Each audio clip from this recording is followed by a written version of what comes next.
Let's bring in our chief anchor, George Stephanopoulos, who's going to be hosting this week later this morning. Let's just pick up on what, good morning. Well, let's pick up on what Rachel was talking about with this Biden memo. Do you think it's based on polling data or on a fear that somehow Biden supporters might get complacent because they're looking at these positive polls? PTSD. Democrats have a strong case, profound case of PTSD from what happened 4 years ago. They're not going to take anything for granted this time around. Now, if you compare where Biden is to where Hillary Clinton was 2 weeks and 2 days out from 4 years ago, he's got about 3 times the national lead. But the battleground states are close. And Democrats remember that at the last minute, there was a surge in votes for the president.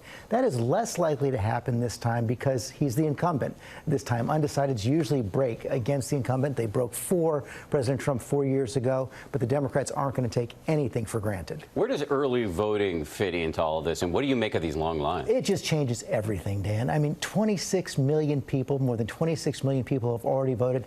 That's about 20% of the total vote in 2016. We have never seen anything like this before. It's very possible that you're going to see by election day 40 to 50% of the country has already voted. Now, the question right now, Democrats seem to have the edge in the early vote. But what we don't know is that cannibalizing votes of people who are going to vote for the Democrats anyway, but they're just banking those votes now, and it gives a skewed look at what's happening. We don't know the answer to that yet, but it seems like there's almost no question that we're going to have record turnout in 2020. Big debate Thursday night. Who do you think has the biggest weight on their shoulders heading into that night? President Trump has to change the dynamic. He's going to go into that debate on Thursday night, the final debate of this campaign, behind. No question about that. He's going to have to do something that shakes things up. Who knows what that will be? George, we know you'll be covering all of it. Thank you very much. And I want to remind you to tune into This Week this morning. George will have exclusive interviews with the Speaker of the House, Nancy Pelosi, and the Republican